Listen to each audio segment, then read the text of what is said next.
What's going on YouTube? Welcome back to the channel. My name is Pete Logical, and today we got our first look at the Fantastic Four First Steps.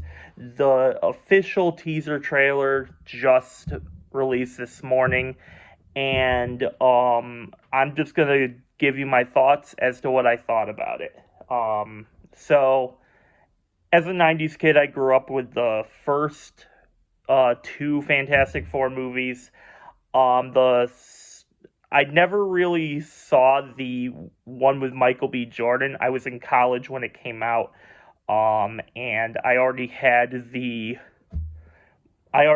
my Fantastic Four moment when I was a kid. So, um,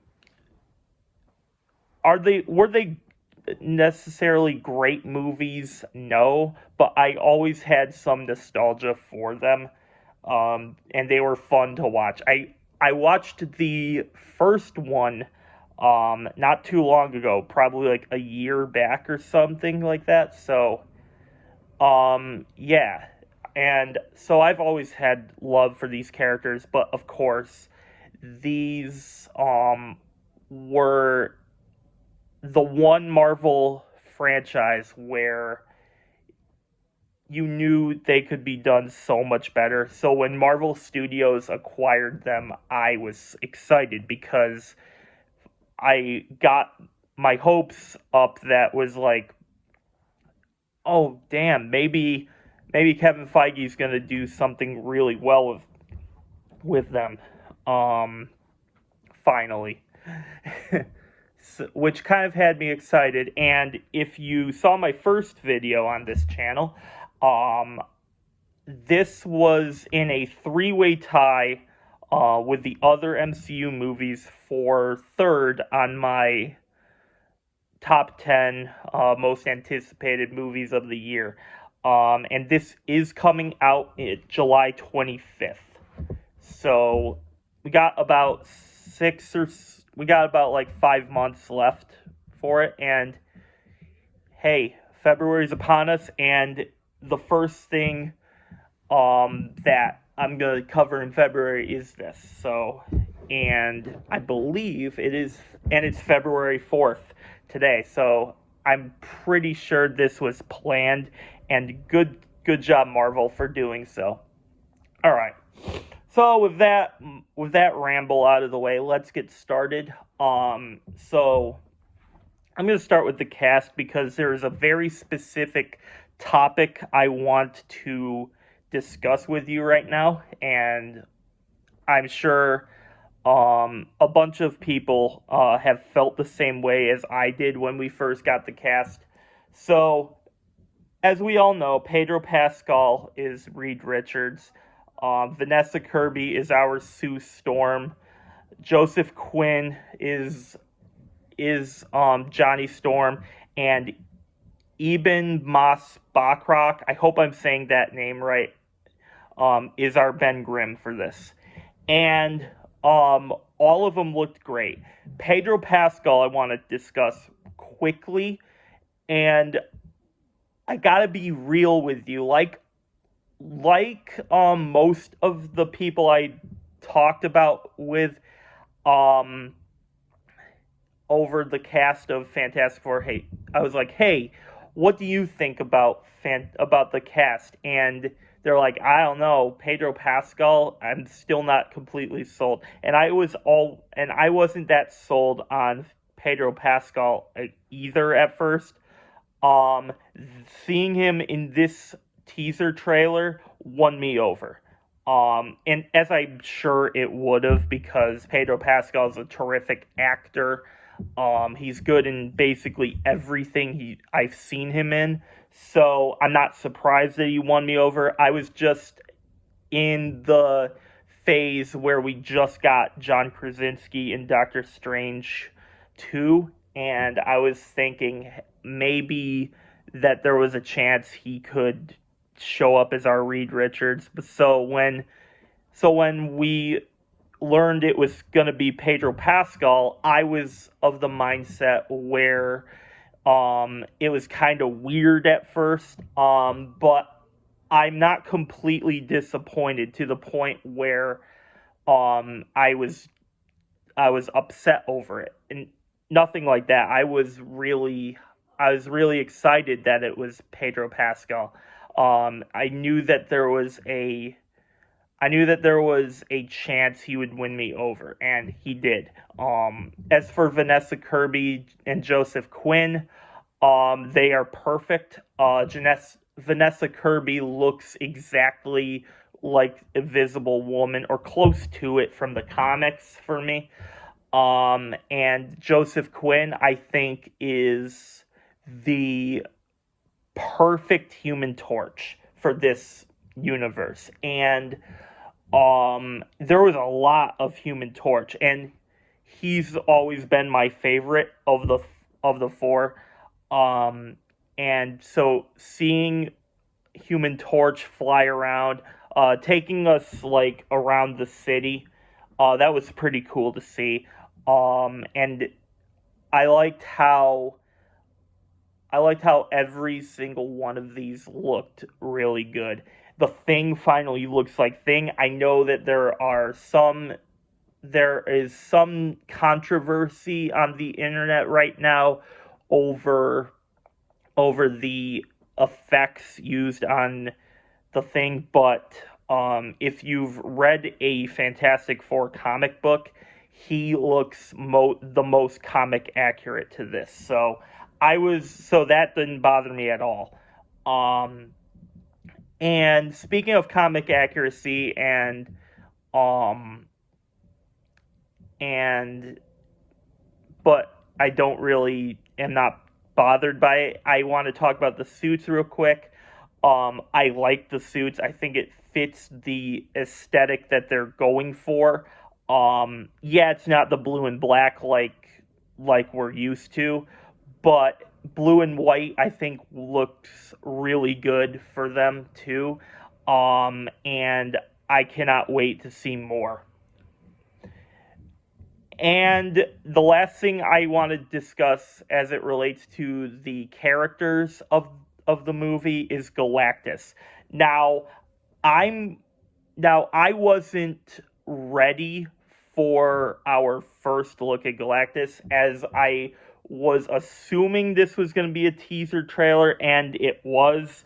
So, I was expecting to just get the vibe from everybody, maybe a little banter back and forth, which we got with the Thing and the robot character. I'm blanking on the name real quick, but and we also got some interactions between Reed and Sue and I think it was Ben Grimm, but I could be wrong.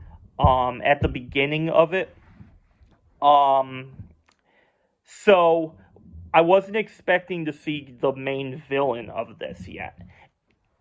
I'm hoping that Galactus doesn't get the Marvel treatment where he's defeated in this movie. I want Galactus to stick around for Doomsday and Secret Wars. But two things real quick. One, I am so happy they actually got the comic accurate look, and he's not a fucking cloud that ruined the second Fantastic Four movie for me. So to see him in the comic suit is great, even though it was just a back shot and we never got to see the face or any words he spoke real quick. That was fine. It's a teaser trailer. I'm sure we're gonna see more whenever the first official trailer drops, and I will be doing one of these for it too. Ow. So yeah, so Galactus looks great. And now John Malkovich also appeared in this. He is like an old man in the trailer. It was like just before the Galactus shot, we get to see John Malkovich as an old man in this, kind of looking like Gandalf or Dumbledore type vibes, but I'm not really sure who he's gonna be in this. Um, sorry, Logan. I'm doing a video right now. Live editing, live interactions on camera right now. That's gonna be funny if he sees this. Um, the so yeah. I'm curious to see who John Malkovich is going to be. Um, so now let's go with the trailer. So I think the trailer, the retro futuristic 60s look looks amazing. Obviously, this isn't our 60s. It's another universe's 60s. So that's why it looks futuristic and retro at the same time, kind of like The Incredibles brought to live action. I thought that looks pretty cool because The Incredibles is basically a Fantastic Four film, let's be honest. Let's be honest, it's an unofficial Fantastic Four film. And I like the score for this. I think it's going to be awesome. And I love the bit that we did hear from it. Now, the biggest thing I liked about this trailer, and it's going to be the last thing I talk about here before I wrap this up. I loved that they aren't doing an origin for the Fantastic Four this time, and that we're going right into a period of time where the Fantastic Four is already established. I think that is amazing, and we should do more of that with other characters. Like, I don't want to see how the X-Men became the X-Men. I don't want to see how the Fantastic Four became the Fantastic Four again for the third time. They teased it, like they had Easter eggs to the incident, but were actually focusing on a time period where they all have their powers and they're all just working together. And I loved that about this film, and that's what really sold me. Is it a little nostalgia heavy? Yes, it is, but I kind of expected that with the first teaser trailer. And I know Marvel likes playing the nostalgia card a lot these days, but I think it worked here for this trailer, all things considered. Now, one other thing before I let you guys go is I've heard from. Now, I was late to the trailer, but I heard that if you woke up at 7 o'clock on the East Coast, that you weren't greeted with the trailer like they promised. You were just greeted with a countdown timer. That is kind of lame, and yeah, I feel sorry for whoever had to sit through that. And I think these companies shouldn't release a time for a trailer to launch unless the trailer is actually going to release then, instead of a countdown to it. I think that's kind of lame, and I could totally see how it would pretty much ruin the vibe of the trailer, but I think the trailer itself worked really well. So yeah, I'm hyped for this. Is it going to move up the list for my most anticipated? We got to see, because tomorrow we are going to get a Jurassic World Rebirth trailer dropping tomorrow morning. So we are going to see if the MCU jumps or stays in third place. That's all I got for you. Like the video if you liked my thoughts here. Like the video, subscribe to the channel for more, and I will see you all at some point tomorrow. I'm going to be doing my Captain America Civil War review for all of you guys to enjoy. I'm going to be doing something different this week, as I'm going to be doing 3 different reviews. One is going to be my actual review, which you'll get tomorrow. And I'm debating doing I'm gonna be doing a Team Iron Man kind of review for it, and then the Team Captain America review. Those are gonna be like just for comedic purposes. It's not gonna be like serious, but yeah. I just thought that would be pretty cool to experiment with all of you. So yeah, I'll see you all tomorrow. Later.